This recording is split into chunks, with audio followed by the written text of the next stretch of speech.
So welcome, good morning to everyone joining us in this lovely sunshine in Vancouver. I know Birgit is joining us from Norway, so they are having some different weather. I can still see she has some sunlight coming through our window though, which is great. That means it's not raining, which is always advantageous this time of year. My name is Elizabeth Charmley. I am the Executive Director of Vancouver Maritime Centre for Climate, and this is the first session in our spring webinar series, Market Ready, why market buy-in is key to decarbonization success. So it's a pleasure to have everybody here this morning for this session. This session is hosted in partnership with IOSecure, and we have Sophie on the line. Many of you may have communicated with her or received an invite from her. She helps support us with these events, and we're really appreciative to IOSecure for helping partner with us to host these webinars. And as well, this event is funded in partnership by PICS, the Pacific Institute for Climate Solution on Vancouver Island. And we, again, are just very thankful to have their support as we participate with this knowledge and information sharing via the webinars that we're hosting. But before we begin and talk about our topic, I want to take a moment to acknowledge that I'm joining you today from Canada, from the unceded and traditional ancestral territories of the Coast, Salish, Tsleil-Waututh, and Musqueam nations, which is here in the Greater Vancouver area. If you have not heard a land acknowledgement before, the act of acknowledging the land is an act of reconciliation with Indigenous peoples in Canada, and it is an expression of respect and gratitude for the land. This action is to remind us that our places of work, where we live and where we gather, are on the traditional lands of First Nations, Inuit, and Métis people who historically resided here and presently still do. So I encourage each of you, in recognition of this act, to think about your relationship to the land, not only today during this webinar, but also on a daily basis. And if you have comments or conversations, you're welcome to type that into the chat pane. I also want to make you aware of a few programs we have going on at VMCC before we get started. The first is that we have just launched the Blue BC Challenge under our Pilot Projects and Commercialization Program, Operation Flagship.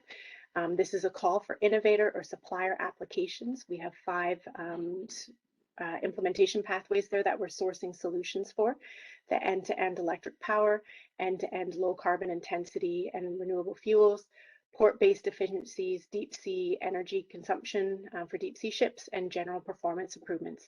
If you are interested in applying or learning more, you can go to our website.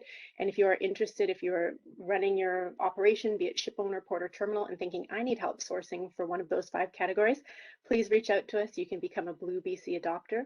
And that's part of the work we're doing this month, this session specifically as well. And lastly, we have our 1-year anniversary coming up on Thursday, May 5th. I hope everybody on the call will join us. If you have not, you can go to our webinar, our website, and register. Space is becoming narrower and narrower, so it's very important to do that in the next couple of days if you'd like to come out, but we'd love to see all of you there. So this brings me to the reason why we are here this morning together. You know, we have a very important webinar topic here that we're going to talk about. And this session will run 10 minutes for each speaker. They will be speaking to us, and then we will have 25 minutes of Q&A and facilitated discussion before we will head on our way for the morning.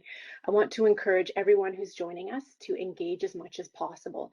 When the time comes, I think, and Sophie can confirm, they're welcome to raise their hand or type a question into the chat pane. And then Sophie can enable you to speak, or we can address your question that's been addressed as part of the chat pane. Knowledge sharing is such an important part of what we're doing, especially when it comes to accelerating this transition. This webinar is an opportunity for us to bring together diverse perspectives and uncover solutions to some of the toughest challenges we're currently facing in our industry. So we encourage you to really lean into these conversations and actively engage with us and the speakers and one another. But we ask that you do so respectfully. This is a very important key part. Take time to listen, be open to all opinions, views, and experiences that are shared during these sessions, and also over the course of the remaining 2 webinars.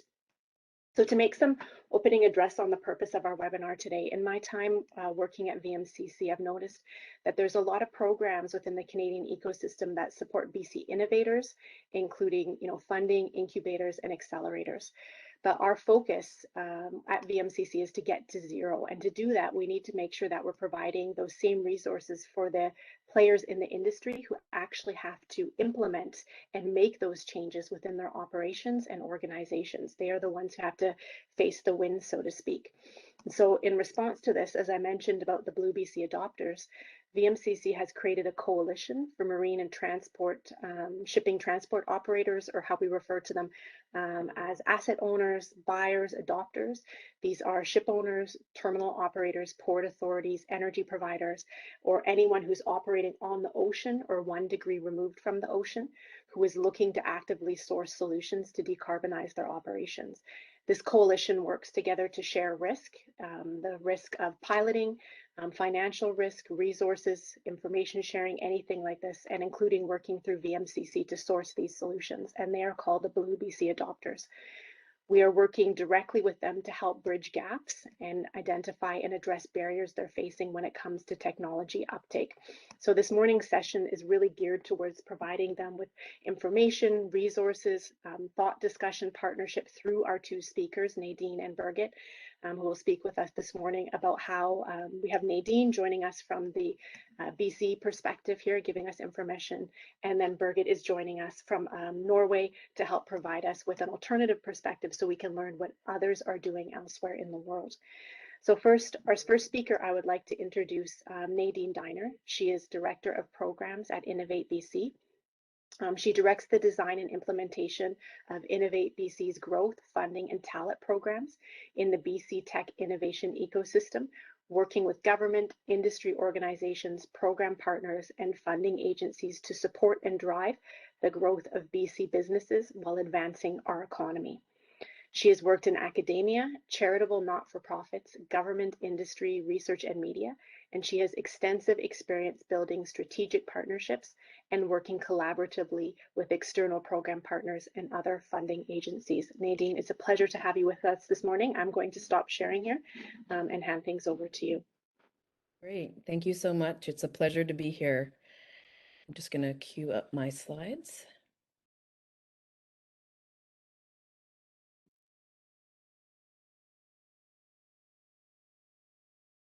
Are you able to see that? That looks great. I can see it. Thank you. Great, wonderful. Thank you again for having me here to participate in this topic. I think it's a really important topic to explore. Again, Nadine Diner from Innovate BC, and I'll just give you a little bit of background as to who Innovate BC is. We are a Crown agency of the province of British Columbia. We report into the Ministry of Jobs, Economic Recovery, and Innovation.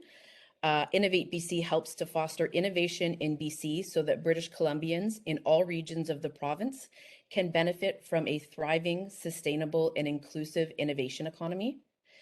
And our goal is helping companies to start and scale, train talent that leads to market needs and encourage, that leads to labor market needs and encourage technology adoption, commercialization, and adoption. So this is, we won't explore this too long because we will be sending you some information after the presentations on Innovate BC and its programs, and you're also welcome to reach out to me after this webinar. But a little quick exploration of our Innovate BC programs. They fall into 3 pillars: tech adoption, talent development, and growth. Our tech adoption programs are our programs that help with bringing innovations to market through research and development, through pilot demonstrations, or through helping industry explore and find solutions to their challenges. Our talent development portfolio is mostly focused on helping companies to hire talent to fill the skills gap, whether it be in technology or predominantly in technology, but also in other areas, bringing needed talent to the tech industry in areas that they need. And then our growth portfolio is based around predominantly mentorship and coaching to help companies succeed on their path to market or in scaling in their market if they're already in market and commercialized. So as Elizabeth mentioned, today's discussion will be why market buy-in is the key to decarbonization success. and the challenges faced by maritime adopters navigating the global energy transition and how to break down barriers to get to zero faster. So I'll be exploring this topic through the lens of technology adoption, which is the area that I come from, and the barriers and opportunities to technology adoption. And just for some stage setting, I've got sort of a definition, maybe not so much a definition, more of like, what is tech adoption comprised of? Identification of the technology that's needed, acceptance of the technology that's needed, integration, and use. And that seems fairly commonplace and basic, but as we get into the barriers of tech adoption, those terms become all the more important. So it seems fairly straightforward at definition, but there's a lot of complexity into helping the market adopt and explore technology. The history of the area that I come from, which is kind of government supports or nonprofit supports for businesses, is historically the support was predominantly focused around helping the companies with the innovations create their innovations, start and enter the market, and commercialize. And that was a great starting point. We call that the push in our programming portfolio. We're pushing the innovators to solve industry needs. But what's become more prevalent today, or not prevalent, but added to that portfolio of supports, is the other end of that, which is what today's discussion is in one part about: the market component, what the market needs. So a more recent shift in programming has been around kind of reaching out to industry, finding out what they need, finding out what their challenges are, and trying to, and we call that the pull in the programming concept. And what's become is, with those two elements, is trying to bridge the push and the pull and bring them together to solve both their needs. The innovators' need in commercializing and growing, and industry's need in solving solutions. So how can we match up those elements? Just for a bit of stage setting, Canada ranks 11th in 16 peer companies in tech adoption. That's not terrible. It's also not great, but there's a lot of opportunity there, and a lot of work to be done across all sectors. That's not specific to shipping or maritime elements, but a lot of opportunity, and we have the means to kind of grow into that space. Also, as we dig into this topic a bit more, kind of like, what are the general sentiments of tech adoption by industry? And again, this isn't shipping related or maritime related. 58% of this came from a survey that Innovate BC did with the BC Chamber of Commerce. And obviously it relates to BC specific companies that responded to the survey. So within British Columbia, the businesses that responded said 58% of them, COVID had accelerated their plans for technology adoption. 54% had said that technology adoption is challenging, and we're going to get into some of those barriers. And 71% have plans to invest in technology. And I think beyond COVID, the decarbonization component has also become a major driver for a technology adoption. So what are the general benefits of technology adoption for companies? Increased productivity, decreasing costs, increasing customer satisfaction, product quality, and, as per today's topic, mitigating waste and environmental impacts. And on that topic, the significance of this is our collective goal to reach net zero by 2050 and limit temperature increases to 2 degrees Celsius. And there's been modeling by many agencies out there. I've got one particular graph up here from Deloitte and Navius Research on how can Canada decarbonize. And they've done some modeling and shown that with existing technologies that exist, there are new innovations that are needed to further adapt industry to mitigate environmental impacts. But with existing technologies that exist, the models show that we have the means to achieve this. through energy efficiency, electrification, renewable energy, fuel switching. Again, this isn't specific to shipping and maritime, but collectively in industry, the innovations that can currently get us to 2050 do exist. Are there more innovations that are needed to further impact and drive us faster towards that goal? 100%. So as we're getting into an exploration of Canada and sectoral emissions, I've got just a little snapshot there. Canada comprises 1.5% of global GHG emissions. Within the shipping industry represents 3% of global GHG emissions. And at first perspective, that seems, oh, well, that's not a huge amount, but it's our collective responsibility in this is what's imperative.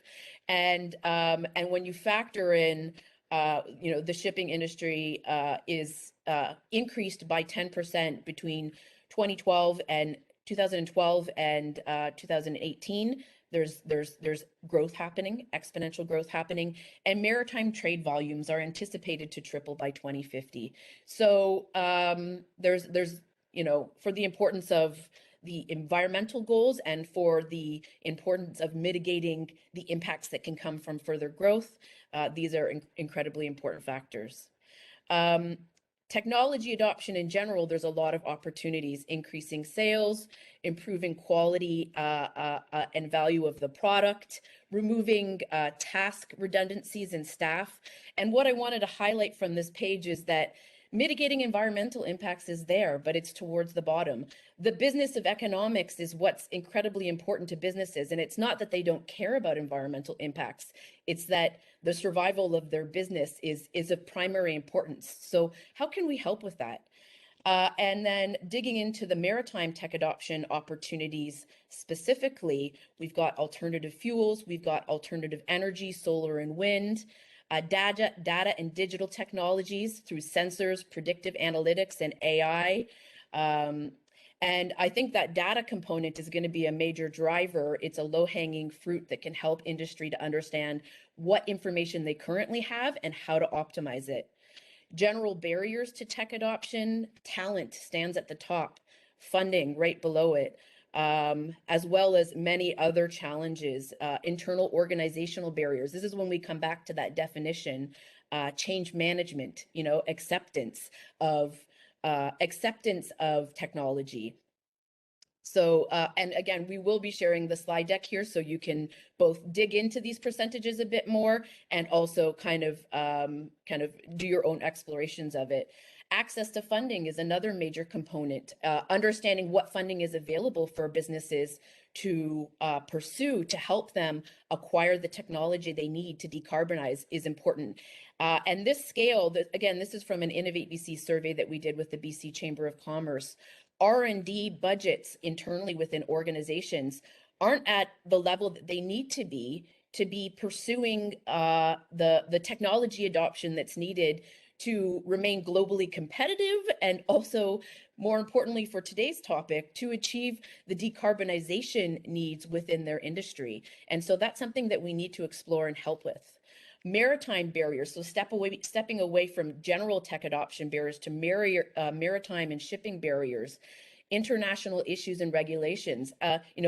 Every industry has their own issues, but with shipping, we're talking about an international issue, and the level of stakeholders that plays out in any jurisdiction, and also the international kind of landscape itself is vast in the shipping industry. Remote and climate related nuances, that a boat is out to sea for an incredible amount of time and has to have its own capabilities, on ship. And climate related nuances, and this is one that Elizabeth shared with me, that a light bulb in a home is very different from a light bulb in a ship, and so you could be talking about high tech for decarbonization, and you could be talking about just basic novel basic items that exist that need to be improved upon on ships, but how can they be pivoted to serve the needs of the shipping ecosystem? And then the scale of the need, obviously enormous ships, the vast quantities of fuel that are needed. And then how do we undertake this work through old and new infrastructure? There's a lot of there's a lot of variables there.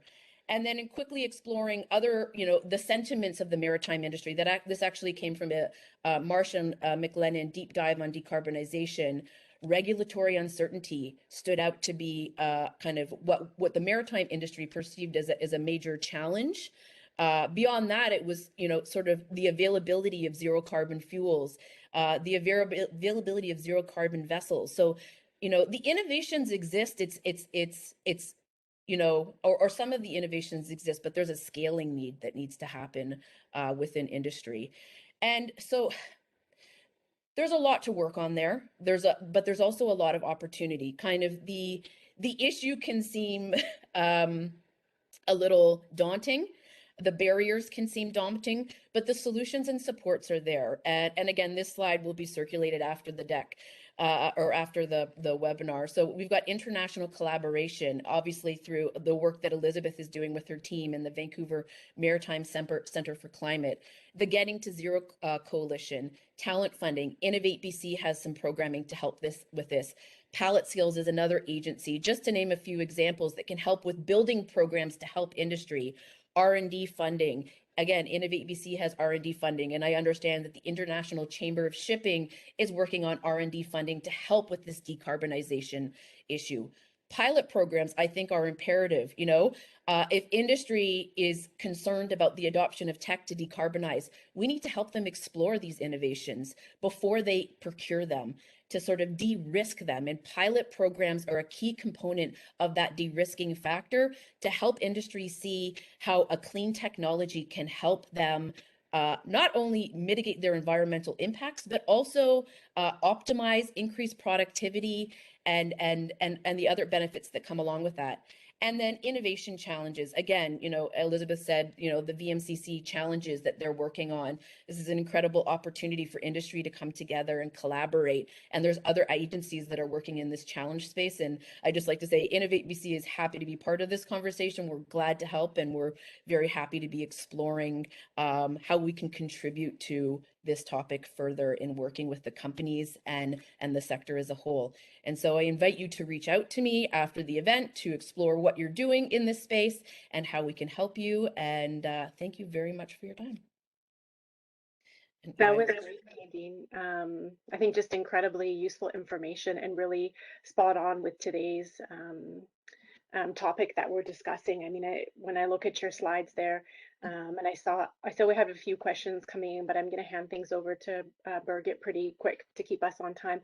But I see Andy's question in the second part, which we can get to after, saying, how do you leverage this insightful data to nudge behavior? And as I was looking at that question and looking at your slides, I thought you've pretty much given us like a to-do list kind of thing, like for organizations like myself and others, and even Andy, like, we have to engage our members, have those one-on-one conversations, really figure this out, break that down, and then be bringing that back to, Innovate BC, others, to our provincial government, to any places we can take it, and help get those solutions and get that ball rolling. So yeah, really great talk. That was absolutely wonderful. Thank you.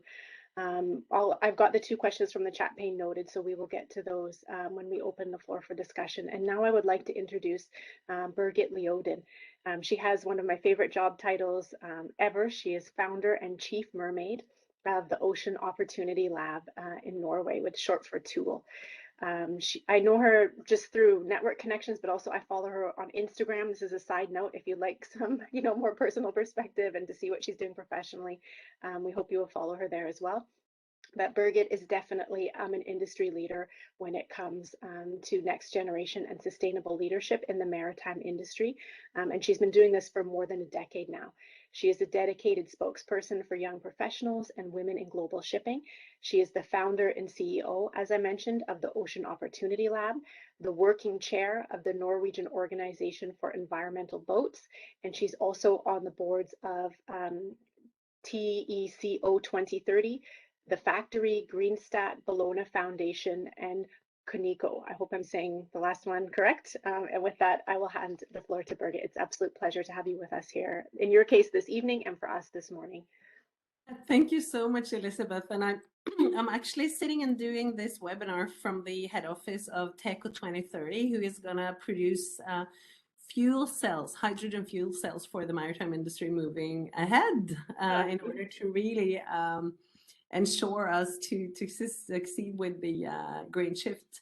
So I thought that I wanted to give you a slightly different introduction to how I perceive the both the challenges and opportunities, the path towards zero emission future. So I'm going to just bring you up to my to share my presentation with you. So just give me a quick minute or a few seconds, I guess. Just get this on here. So let me see.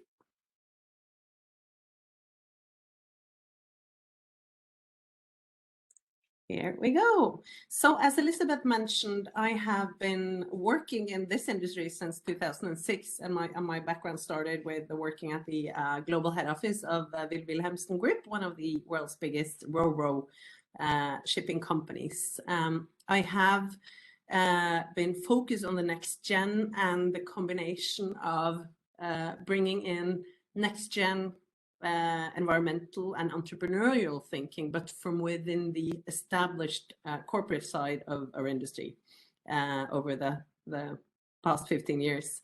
So as a former corporate executive and quite established board member, I set up the Ocean Opportunity Lab as a response to try and explore a new approach to help managing and bridge some of the key gaps and constraints that I've seen in our industry over the past years.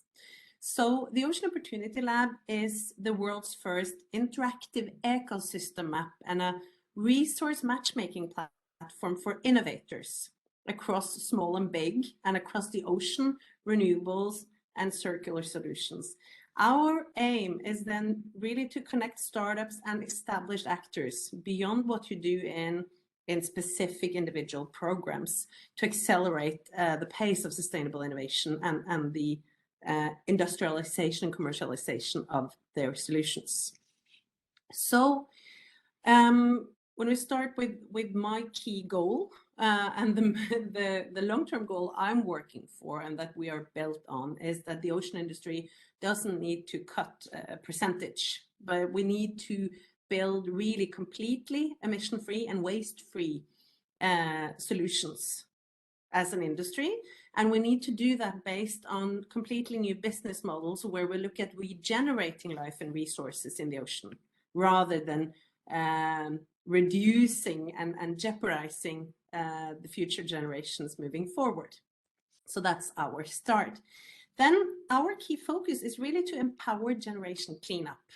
But we believe that the optimal way of really helping our own industry and the young generation to move in is by uniting the best of both. So we have focused then on designing a tech platform and a global community that is truly fueling systemic change. So just giving you a short video intro on how our approach is. So we started from a really big frustration of trying to connect people when they needed to find resources. So there are a lot of contacts out there, but finding them at the right time when they match your need or resource, that is really difficult at this moment. So we looked at, shouldn't it be much easier to find the right resources at the right time? And especially, of course, for innovators and startups, it's a huge threat if you spend too much time reaching your partners.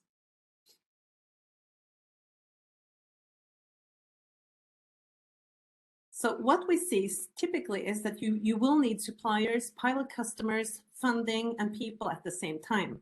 And then you would like to see that you can find all of these matches in parallel as fast as possible so that you can spend as much time as you can and your resources on actually developing your solutions.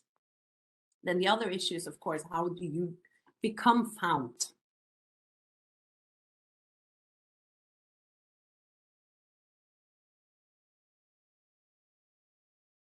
So we have taken inspiration from how the ocean ecosystems is built with reefs and kelp forests to explore how we can build this holistic ecosystem approach to resource matchmaking.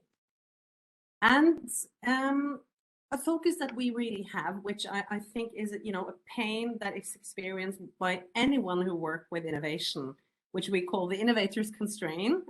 It applies for startups, clusters, individual corporates. It also applies for NGOs, educational institutions, but it is about where do we find the right resources at the right time, and where can we enable sharing of resources that could benefit others? And how is it that we can optimally help others through the network that we have, even when it's not us directly that have a need, but where we could connect two complementary partners on each side? This is work that is normally done quite manually still, and that's what we are digging into.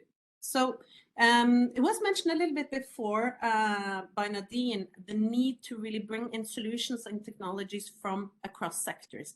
And that has really been one of my key focus areas for many years, the need to break silos. So what we have been exploring and working with now over this past 2 years is really looking at connecting and building with actors from across renewable industries, ocean, circular and regenerative players.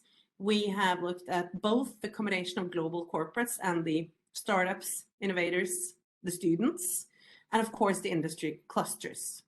And then we have typically green coastal cities, owners and boards and directors, where you typically have individual change maker representing huge systems, but who has this specific drive to push change. You have the business networks, and of course you have the investment companies and the financial institutions. So our aim that we have been exploring and building for now is really to be able to connect actors from across these different industries, clusters, and the groups to look at how we can faster turn innovation challenges into scalable opportunities and solutions. We have looked at some parameters that we also believe are really essential. So first, we look at the huge need now to connect the younger generation and new competencies, new mindset thinking and skill sets with the established senior generation that now sits in power positions.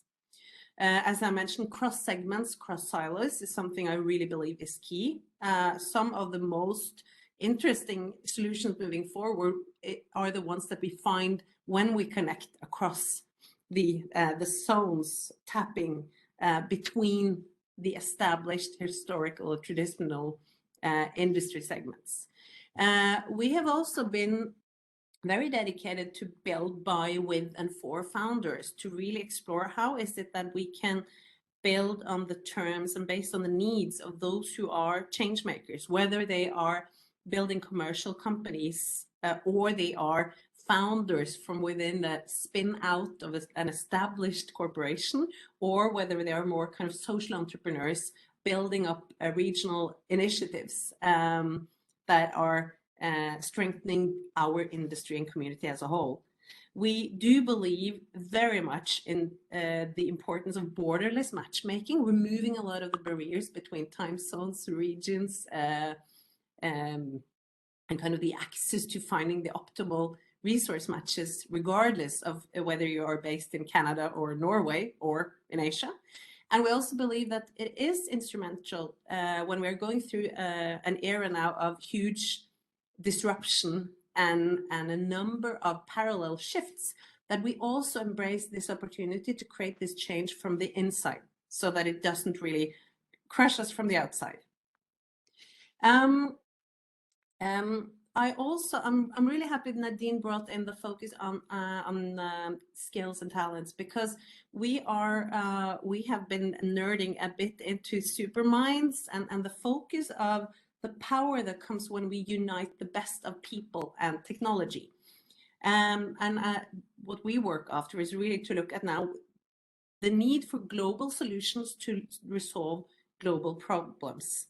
and the age of talentism, where we really are in the world championships for trying to attract and get the best, brightest brains to solve our industry's challenges. And I think that when we look at this challenge ahead, it's really exciting to be working in the maritime sector because we can do so much, but we also then need to build this cultural change and understanding within the industry that it's no longer now about human or artificial or machines. We need to connect and optimize the best of both. So it's kind of what they also focus on all the way back in from the first Matrix movie. Let the humans do what they're best at and the machines do what they're best at. And when we connect the two, that's when we really can create the magic. And I wanted to just draw this example of like super minds and what we call collective intelligence, and that you can see an example of here with the steam of fish. They have a group intelligence that goes beyond the individual fish. So that is what I believe is really the symbol that we need to embrace and fuel and nurture and get to when we're working on the strong change needs in the sector. So we have built Tech for Good and a global ecosystem over these past 2 years during lockdown to approach and try to really look at how is it that we can do something which is bigger than ourselves. So we took the Tech for Good approach to what we call a virtual exchange, but where you, instead of exchanging stocks, you find matching resources at the right time. And everything from our end is then built and centered around the innovator. And then in this, just bear in mind, the innovator could be anyone. It could be a student, could be an industry executive senior, could be a cluster manager, it could be like a startup, but it doesn't have to be a startup. But we look at then how is it that the innovator needs to interact with certain group outside, towards corporate clusters and front runners, towards owners, CEOs, directors, towards technology experts, R&D people, sustainability experts and NGOs, and then towards also the students and educational sector and the financial actors, accelerators and hubs.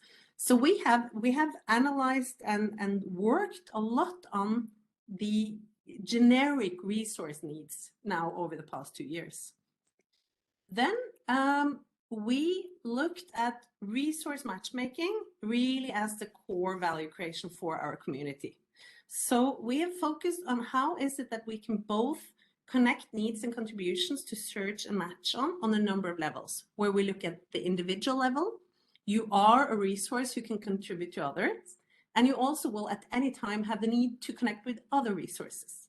And then you have the same that applies for a company level, opportunity level when it comes to specific key needs, and then on the project level on bigger joint industry project or larger multi-stakeholder initiatives. And then we have looked at another part. Of course, coming from Norway, there are now a number of countries outside of Norway that has embraced and started developing the cluster model, including Canada and the US. We see it in Singapore.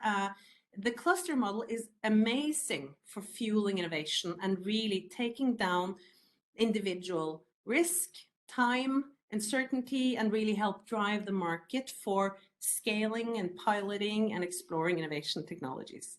But we do see that there are some hinders or barriers at the current cluster model.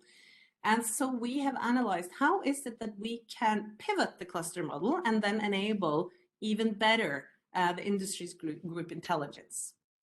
So two of the gaps that we found was that something that constrains this collective and company-specific scaling and commercializing capacity when we work in the cluster model is one, and here you see an example from some of the Norwegian national, regional, and global clusters, is that normally the clusters are either regional or industry silos focused, and there is a current lack of cluster interconnectivity.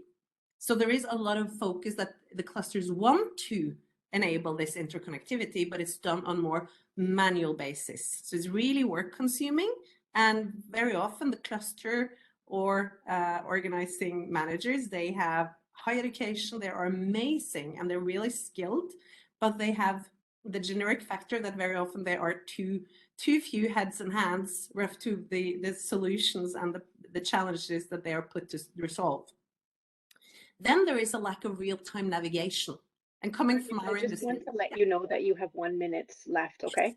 Yes, thank you so much. And so we know from the maritime industry that actually having navigation real-time is key. And then it is about using the resources right, to actually use resources in a way where they can create the most value. So then I will just jump really quick. So what we have seen is then the need to create a global map of the world of innovators, and basically a Tinder for change makers, for them to explore and find each other and matchmake when they need others. So we have built then this one-stop shop to connect and empower sustainable innovation.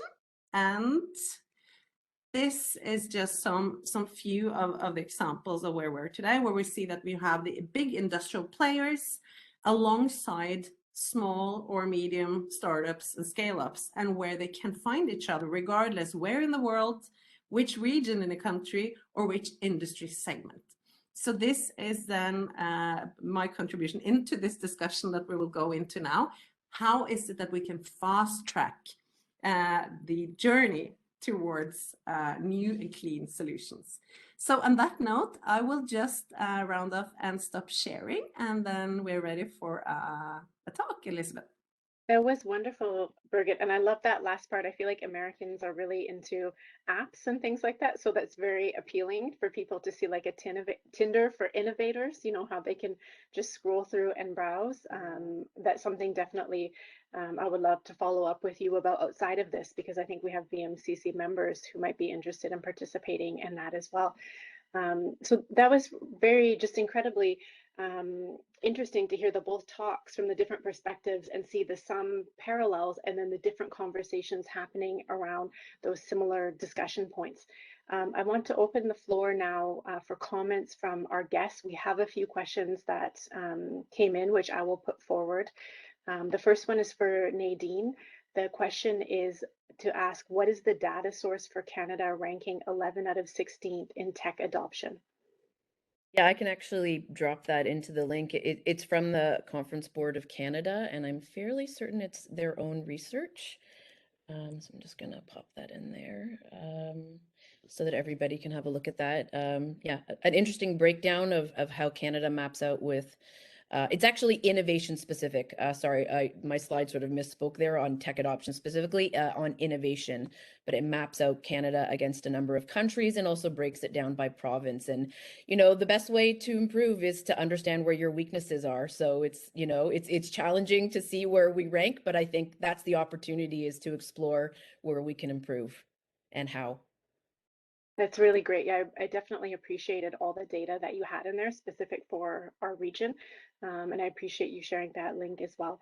And then the second question is from Andy, which I mentioned before, and I think it's relevant for both our speakers actually. So Birgit, maybe I'll let you answer first, since Nadine had that question, and throw it over to her second. But how do you leverage the insightful data to nudge behavior change to foster tech adoption in the maritime sector? So maybe even like, how do you use data or feedback or that to nudge behavior change? Ooh, well, I think that's kind of tricky. I've felt that, you know, the best way of nudging change is to have to have the industry seniors start understanding that they need to open up and learning from the young generation. Yeah, I find that's really the most efficient thing we can do, like opening up, being curious, understanding that even though we've been in the industry for many years and have a lot of experience, that you may not have all the answers, and that a lot of the established truths that we have worked after, they will now be changing. yeah. Yeah, I think that's a really interesting component because Nadine had mentioned that in her presentation as well, that education and changing the internal corporate views is incredibly important.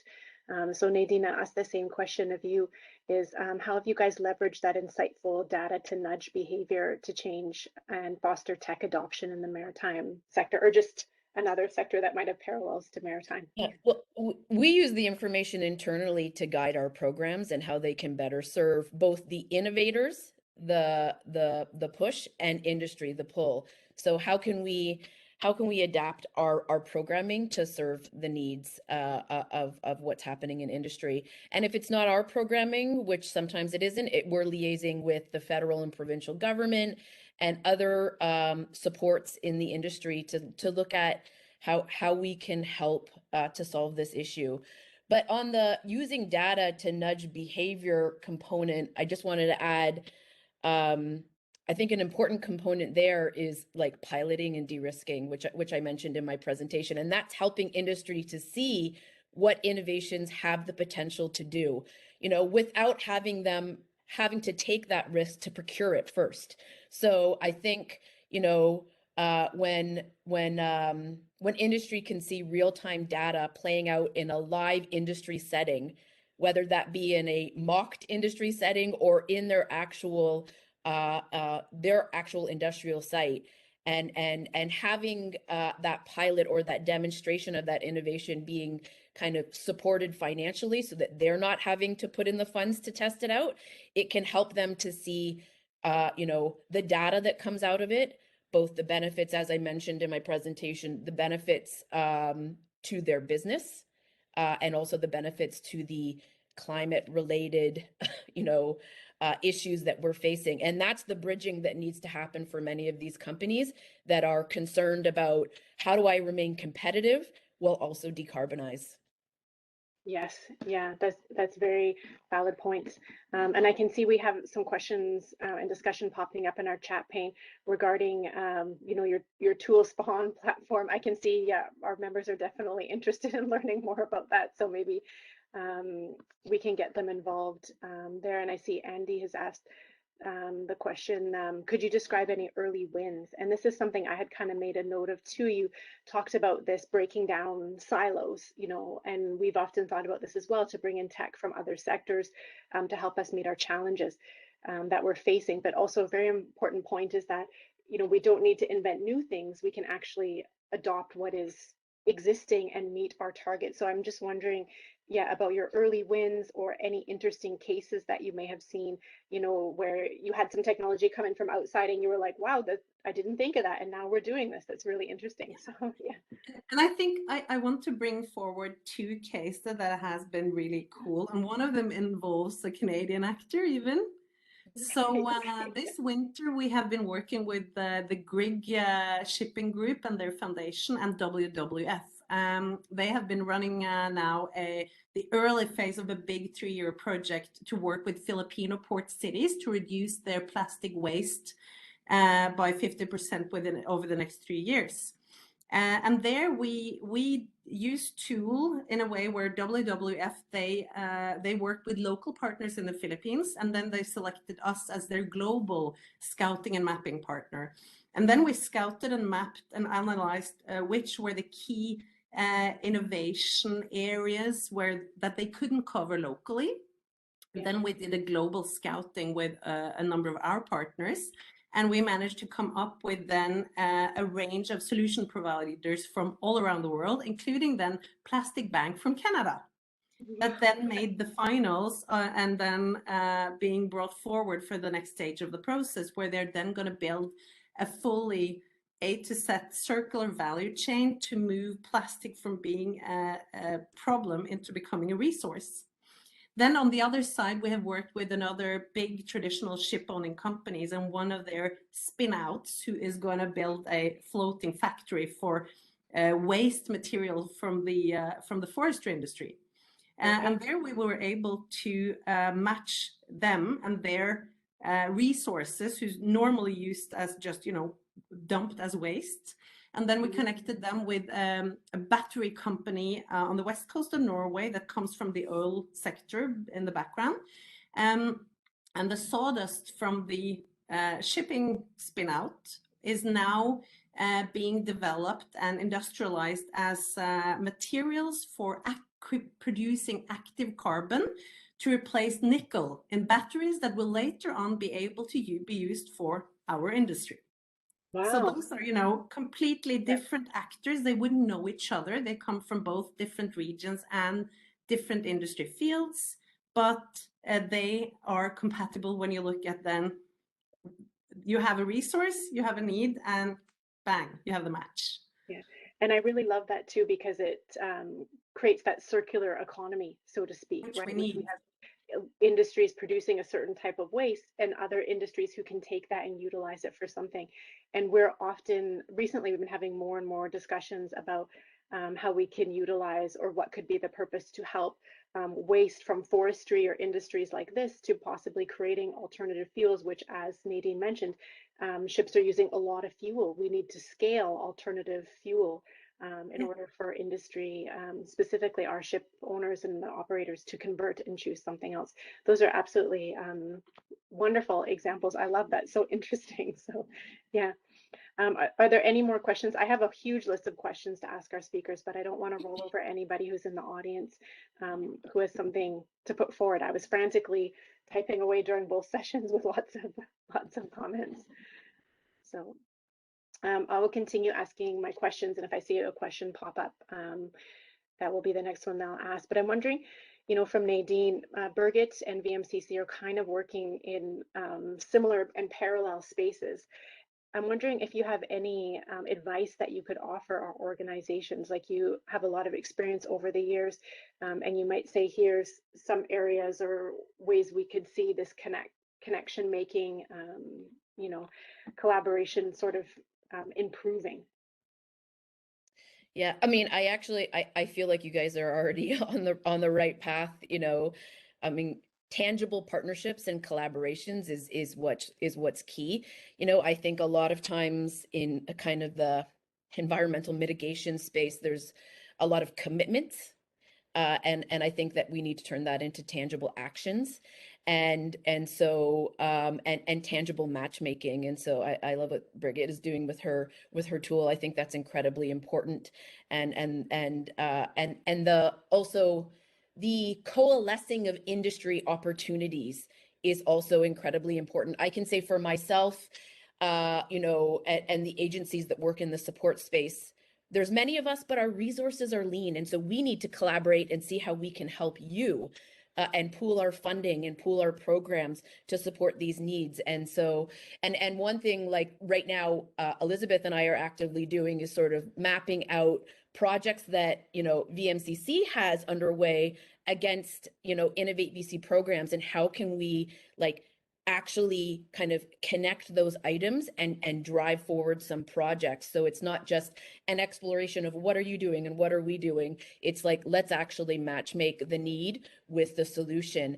And that's not a service that we're offering preferentially to Elizabeth. That's a service that we offer. So, you know, my colleague Marcelo Mora is our in-house sort of matchmaker that helps parties to explore, you know, what projects are they working on and how can they be advanced by you know, one of Innovate BC's programs, whether that's our Ignite Research and Development program or our BC Fast Pilot De-risking program.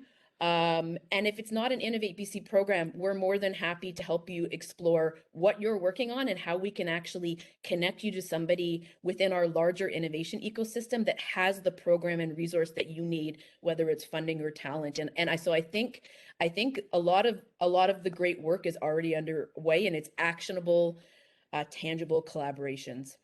Yeah, and I really like that slide you created where it kind of showed the different things that need to happen, and then the organizations that are addressing that, because, you know, it's really important. We have organizations in Canada, you know, Canada's Ocean Startup Project, Canada's Ocean Supercluster, Cove, Coast, and they're all sort of handling different areas. And for me, it's really important to say, like, okay, this person starts here, then the handoff happens here, and we're moving here. And then in our particular case, to bring those benefits to our members, because I think a lot of them don't know that. Yeah, it's not a service you're offering specifically VMCC, although I'm a great person to talk to because I know about all our projects, but then you can talk to them one-on-one, and they can help identify, here's where your project aligns. Now we can help provide you resources in this area. But that's really a fundamental role that VMCC plays. So I'm noticing we have 3 minutes left.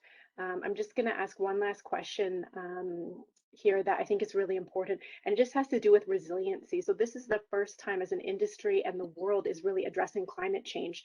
Do you have some comments on, when you think about resiliency, if there's a way we can make sure that the work we're doing is resilient? Because we are definitely, just like we've seen during the pandemic, our government has us head a certain way, and then we learn and we adjust. So how can we sort of accommodate resiliency into the work that we're doing? I'll put that to, yeah, I saw Nadine take a breath there. Nadine first. Yeah, I mean, there's many things that we can unpack in that question, but I think one of the fundamental one is talent development. Talent development of the innovators that are creating the solutions, and talent development within industry to help them adopt the clean technologies that are going to kind of achieve these decarbonization goals. Because it's a strategic talent within industry to map out and plan that clean tech roadmap. It's the knowledge for integration into the actual business, the technical knowledge, and then the change management, as we talked before, is a huge component. So talent, it was top of that graph, and it is a fundamental for making industry more resilient to grow into this space. And I think for me, the answer is quite simple, because I mean, for me, what we're building with Tool is my response to how we can help the industry become more resilient through this stage. So kind of a, yeah, I don't know, support system. Yeah, I like that. Very good. And that brings us to the close of our session. I just want to thank everybody for joining us this morning. We will send out the presentations from both our speakers directly to those who were registered, and we'll also have it on our website as well. And we'll be sure to pass any comments, emails, this sort of thing from the chat to our speakers so they can get back to you. If you want to connect with them, please reach out to VMCC. You know how to reach us on our website and otherwise. And thank you to our speakers, and everybody have a wonderful morning. Thank you so much. And I just wanted to say that we are currently looking at how we are going to bring Tool more formally and heavier to Canada. We are already working with the Ocean Startup Project and a number of partners. So we are very open to explore how we can strengthen the Nordic-Canadian partnerships models. That would be great. Yeah, I really like your idea of the directory as well. I think that's something our members would very much be interested in taking a look at participating in. So yeah, I think that's great. Yeah. Excellent. Bye-bye then. Thank you so much. Thank you.